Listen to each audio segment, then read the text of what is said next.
الحمدللہ والصلاة والسلام علی رسول اللہ وعلی آلہ وصحبہ ومن والہ۔ محترم بھائیو، السلام علیکم ورحمۃ اللہ وبرکاتہ۔ سورہ البقرہ کی تفسیر جاری ہے، اور سورہ البقرہ کا سورہ البقرہ کیوں نام رکھا گیا ہے؟ اس لیے کہ اس سورہ میں البقرہ کا ذکر ہے، جسے ہم نے کل کے درس میں جانا تھا کہ بنو اسرائیل میں ایک قتل کا واقعہ پیش آتا ہے۔ ایک لاولد ہے، مالدار ہے، اسی کا بھتیجا مال پر قبضہ کرنے کے لیے اپنے چچا کو قتل کر دیتا ہے تاکہ جلدی سے جلدی اس مال کا وارث ہو جائے، اور لاش کو کسی کے دروازے پر پھینک دیتا ہے۔ حضرت موسیٰ علیہ السلام کے پاس کیس جاتا ہے، تو حضرت موسیٰ علیہ السلام سے اللہ تعالیٰ فرماتے ہیں کہ یہ گائے ذبح کریں، گائے ذبح کر کے اس سے کے گوشت سے جانور کو مارو، کہ یہاں تک کہ گائے کو اس وصف میں انہوں نے پایا اور ذبح کر کے اس سے گوشت سے اس سے لاش پر مارا، تو اللہ تعالیٰ نے اس کو واقعی زندہ کر دیا، اور اس نے بولا کہ میرا قاتل میرا بھتیجا ہی ہے، اور پھر اس کی موت ہو گئی۔ اس واقعے کی طرف ہی نسبت کر کے سورہ البقرہ کا نام سورہ البقرہ رکھا گیا ہے۔ اس واقعے میں چند ایک اسباق ہیں جن پہ دھیان دینا چاہیے۔ سب سے پہلا سبق یہ ہے کہ حضرت موسیٰ علیہ السلام نے جب کہا کہ اللہ تعالیٰ تمہیں حکم دے رہا ہے کہ گائے ذبح کرو اور اس کا گوشت اس کی لاش پر مارو، وہ زندہ ہو جائے گا، تو انہوں نے کہا کہ کیا آپ ہم سے مذاق کرتے ہیں؟ گویا کہ اس معاملے کو انہوں نے مذاق بنا لیا۔ یہاں پر سمجھنے والی بات یہ ہے کہ مذاق کا ہماری شریعت میں کیا حکم ہے۔ ایک ہے دل لگی کے لیے ایسی بات کہنا کہ جس سے دل میں خوشی پیدا ہو جائے، تو یہ ممدوح ہے، یہ قابل تعریف ہے، اور اللہ کے نبی صلی اللہ علیہ وسلم بھی دل لگی کیا کرتے تھے۔ یہاں تک کہ اللہ کے نبی صلی اللہ علیہ وسلم کے پاس ایک آدمی آئے، انہوں نے آپ سے اونٹ کا مطالبہ کیا کہ ہمیں ایک اونٹ دیا جائے جس سے پر سوار ہو کر کے ہم اپنا سامان لے کر کے جا سکیں۔ تو اللہ کے نبی صلی اللہ علیہ وسلم نے کہا کہ میں تمہیں اونٹ کا ایک بچہ دیے دیتا ہوں۔ چنانچہ اللہ کے نبی صلی اللہ علیہ وسلم نے اشارہ کیا، اور ایک صحابی گئے اونٹ لانے کے لیے۔ انہوں نے کہا کہ یا رسول اللہ، مجھے اونٹ کا بچہ نہیں چاہیے بلکہ مجھے اونٹ چاہیے۔ جب اونٹ لایا گیا تو فربا اور تر و تازہ اونٹ تھا، اسے اس کے حوالے کیا، اور اللہ کے نبی صلی اللہ علیہ وسلم نے کہا یہ بھی تو ان کا بچہ ہی ہے۔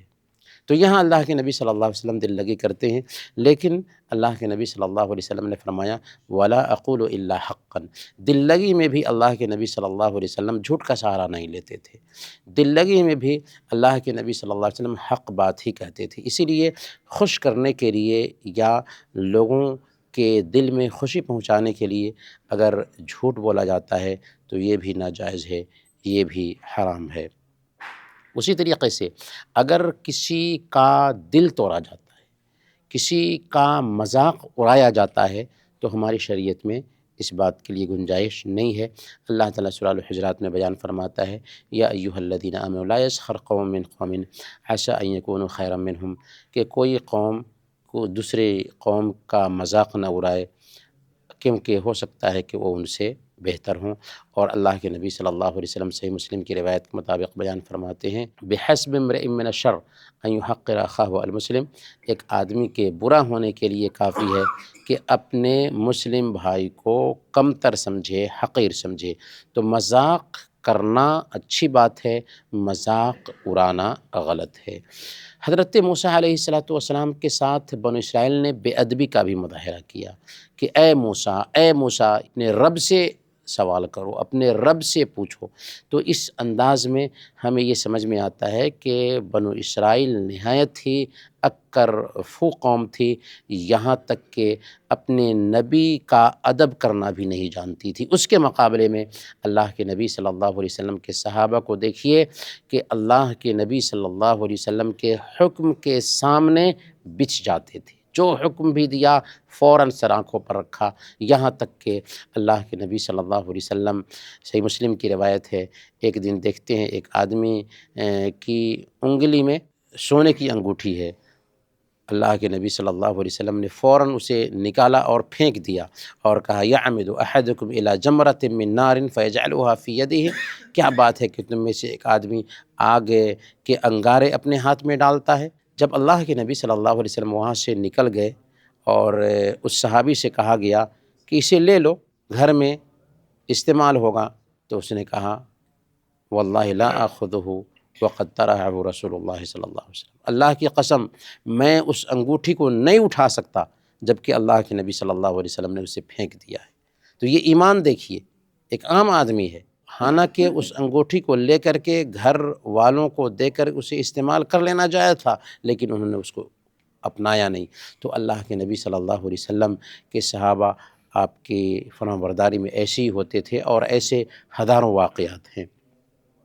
ایک جو دوسرا مسئلہ ہے اس قصے میں جسے سمجھنا چاہیے، وہ ہے ضرورت سے زیادہ سوال کرنا۔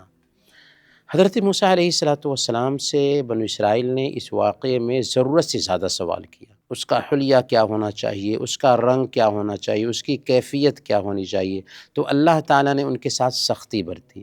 اس سے پتہ یہ چلتا ہے کہ ضرورت سے زیادہ سوال نہیں ہونا چاہیے۔ سوال کرنا قابل ستائش ہے، دین کے معاملے میں سوال کرنا چاہیے، لیکن منع یہ ہے کہ سوال پر سوال کرتے جائیں اور گہرائی میں اترتے جائیں، یہ منع ہے۔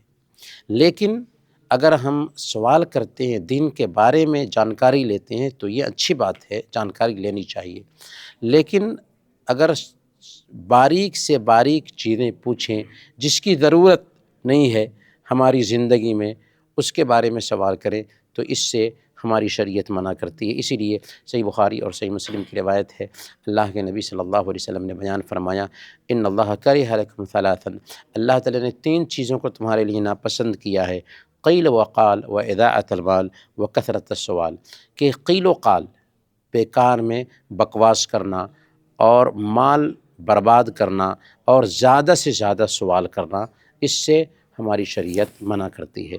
ایک تیسرا جو مسئلہ یہاں پر سمجھ میں آتا ہے وہ ہے قسامہ کا مسئلہ۔ اللہ کے نبی صلی اللہ علیہ وسلم کے زمانے میں بھی یہ مسئلہ پیش آیا تھا۔ مسئلہ یہ ہے کہ اگر کسی انسان کی لاش کہیں پر پائی جاتی ہے اور اس کے قاتل کا پتہ نہیں چل رہا ہے تو کیا کیا جائے گا؟ اللہ کے نبی صلی اللہ علیہ وسلم کے زمانے میں ایک صحابی کو قتل کر دیا گیا اور ان کی لاش جو ہے نا یہودیوں کے علاقے میں پائی گئی۔ تو صحابہ اللہ کے نبی صلی اللہ علیہ وسلم کے پاس آئے، خاص طور پر ان کے رشتہ دار، اور انہوں نے دعویٰ کیا کہ یہودیوں نے قتل کیا ہے۔ کیس پیش آیا اور صحابہ سے کہا گیا کہ تمہیں قسم کھانا ہے، 50 آدمی آ کر کے قسم کھائے کہ فلاں قبیلے کے آدمی نے قتل کیا ہے۔ صحابہ نے کہا کہ ہم کو تو پتہ نہیں ہے کہ کس نے قتل کیا ہے، اب ہم قسم کیسے کھائیں؟ تو اللہ کے نبی صلی اللہ علیہ وسلم نے کہا کہ تو پھر وہ لوگ قسم کھائیں گے 50 قسم اور اس طریقے سے بری ہو جائیں گے۔ تو اللہ کے نبی صلی اللہ علیہ وسلم سے صحابہ نے کہا کہ وہ تو قسم کھا لیں گے کیونکہ وہ تو ایمان رکھنے والی قوم نہیں ہے۔ تو اللہ کے نبی صلی اللہ علیہ وسلم نے اپنی طرف سے دیت دیا تھا۔ تو یہاں پر قسامہ کا ایک واقعہ پیش آتا ہے، اور اس جگہ پر بھی قسامہ کا مسئلہ ہے کہ لاش کو قتل کر کے پھینک دیا جاتا ہے اور قاتل کا پتہ نہیں ہے۔ تو آج کے زمانے میں اس طرح کے حالات پیش آتے ہیں تو قرائن سے پتہ لگایا جا سکتا ہے کہ کس نے اس کو قتل کیا ہے۔ ایک آخری مسئلہ اس واقعے سے متعلق یہ ہے کہ اگر کوئی آدمی کسی کو قتل کر دیتا ہے تو کیا اس کا وارث ہوگا؟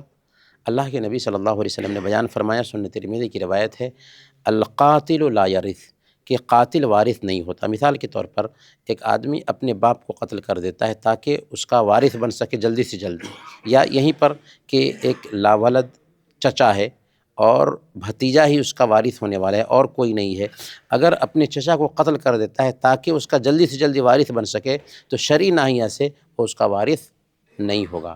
کیوں؟ اس لیے کہ اس نے قتل کیا وراثت پانے کے لیے، اور شریعت کا قاعدہ ہے کہ من تعجل شیئا قبل اوانہ عوقب بحرمانہ، کہ جو آدمی کسی چیز کو وقت سے پہلے حاصل کرنے کی کوشش کرتا ہے اس سے وہ محروم کر دیا جاتا ہے۔ تو خود اللہ کے نبی صلی اللہ علیہ وسلم نے بھی بیان فرمایا کہ قاتل وارث نہیں ہوتا، تو اگر ایسا کوئی کیس پیش آتا ہے تو اس میں وہ وارث نہیں ہوگا، حالانکہ وہی چیز حاصل کرنے کے لیے اس نے قتل کیا تھا اور اسی چیز سے وہ محروم کر دیا جائے گا۔ برکیف یہ کچھ مسائل تھے سورہ البقرہ کی اس آیت کے حوالے سے۔ اللہ تعالیٰ سے دعا ہے کہ اللہ تعالیٰ ہم سب کو دین سمجھنے اور دین پر عمل کرنے کی توفیق عطا فرمائے۔ آمین و صلی اللہ علی نبینا محمد وعلی آلہ وصحبہ اجمعین۔